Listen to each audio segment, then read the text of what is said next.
BMW got off to an early start with electrification thanks to its i sub-brand, but so far it's remained niche, and mainstream models have only included PHEVs. Even Jaguar beat them to full electric models with its I-Pace. Well, BMW is now making up for that, and it's made here in China.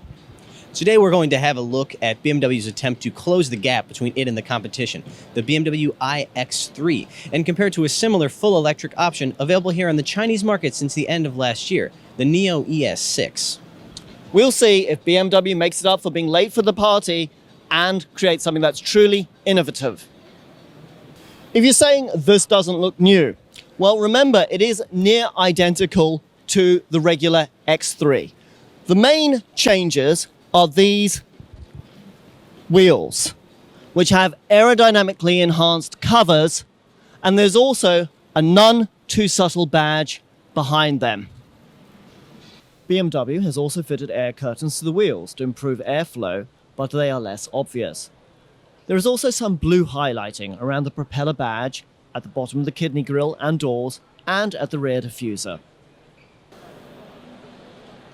Unlike the BMW iX3, the ES6 is not a style that's been derived from an internal combustion model, but rather a completely unique look. Now, it also doesn't go overboard when it comes to communicating the fact that it is a full electric model, with a traditional grille opening here, as opposed to the solid piece that you see on some other electric cars. This is complemented by the unique headlight design, which pairs a vertical lower light and a slim, striking horizontal upper. The ES6 is about 200 millimeters longer than the iX3, giving it a lower, sleeker appearance. The rear features NIO's signature Spark Beat taillights. Again, the interior is almost a complete carryover from the ICE model. There is, though, one big difference. The instrument panel is completely digital for a far more modern look. Also, the infotainment system gets screens related to the car's battery management and range, along with giving info on charging stations. It runs the latest BMW operating system, 7, enabling over-the-air updates.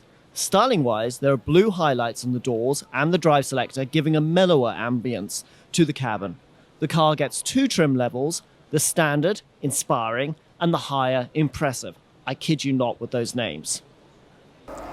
On the interior, the ES6 continues to straddle the world of full electric cars and internal combustion cars. Now, it does feature a large center touchscreen, but it also retains some redundant controls for things like the home button as well as volume control.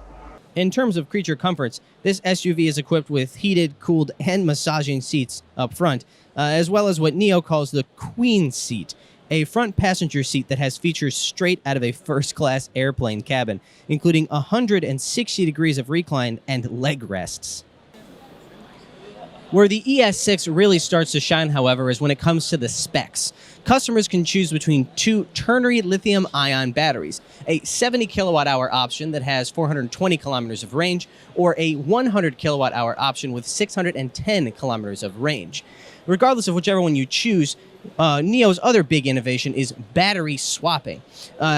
There are battery swapping stations strategically spread along roadways here in China, where you can change out your 70 kilowatt-hour battery for a 100 kilowatt-hour battery that you can simply pay to rent for perhaps a long road trip. NIO has also announced that they will be starting to sell their products at a slightly reduced price, and then allow people to pay to rent the battery. This addresses a common concern among electric car buyers, which is depreciation. Here behind you, you can see what is a display that shows what these battery swapping stations here on the roadways actually look like. It's as simple as driving your car into the station, getting out, and then the rest of it is done automatically. Of course, there are attendants that will help you and coach you through the process, but it's genuinely very, very simple. Regardless of which battery you choose, the ES6 comes in 2 power levels. The Sport trim, which gives you 320 kilowatts or 430 horsepower and 610 newton meters or 450 pound-feet of torque, or the Performance trim, which step things up to 400 kilowatts and 536 horsepower and 725 newton meters or 535 pound-feet of torque. Much as you would expect, range will shrink a bit if you choose the more powerful version.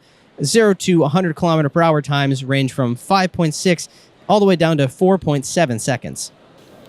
Currently, the BMW iX3 only offers one battery pack with 80 kilowatt hours gross. That gives the car a range of 520 kilometers, 323 miles on the NEDC cycle.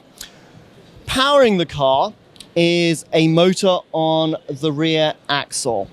That has 210 kilowatts, that's 282 horsepower, and it gives 400 newton meters of torque. The lack of a four-wheel drive option and perceived limited range are some of the reasons it's claimed the car will not be going to the US. Trump administration trade sanctions might be more the real reason. Despite a reasonably slippery shape, with a drag coefficient of 0.29, the iX3 can only manage the 0 to 100 km/h, 0 to 62 mph time of 6.8 seconds, a far cry from the ES6 figures. Unlike the ES6, there is no battery swapping option. However, BMW offer a charging network of 150,000 stations across Europe and claim worldwide the number is at least double. It can, however, with fast charging, go up to 80% in 34 minutes. One novel feature is adaptive recuperation from braking. Working in conjunction with the navigation, the system adapts the amount of energy recovered based on the road situation, leading to better range and comfort. With the battery low down in the iX3, it lowers the center of gravity by 7.5 centimeters compared to the regular X3, thereby enhancing cornering ability. The win has to go to the ES6 when it comes to the specifications department, delivering similar or even longer range at higher levels of power. It also offers battery swapping, which is something the iX3 will never be able to do. This is due, obviously, to the fact that it's built on a dedicated electric car platform with electric motors front and rear versus the single rear-mounted motor on the iX3. The design, of course, is something that's subjective, but I do think that the ES6 looks like nothing else on the road, which is, if you're into that, a very good thing. When it comes to pricing, the ES6 wins again, starting around $52,000 here in the Chinese market versus the $60,000 of the iX3, noting that the iX3 will start around $80,000 in Western markets. If you're in Europe, the win has to go to the iX3 because as yet it's unclear when NIO will start exports, whereas the iX3 should be on sale around about the end of the year. Equally, the BMW badge has far more cachet and would offer what many would see as a far safer entry into the world of EVs. In many ways, though, the iX3 is a stopgap car for BMW until they can produce the dedicated iNext SUV. Thank you very much for joining us and stay tuned for more Beijing Auto content.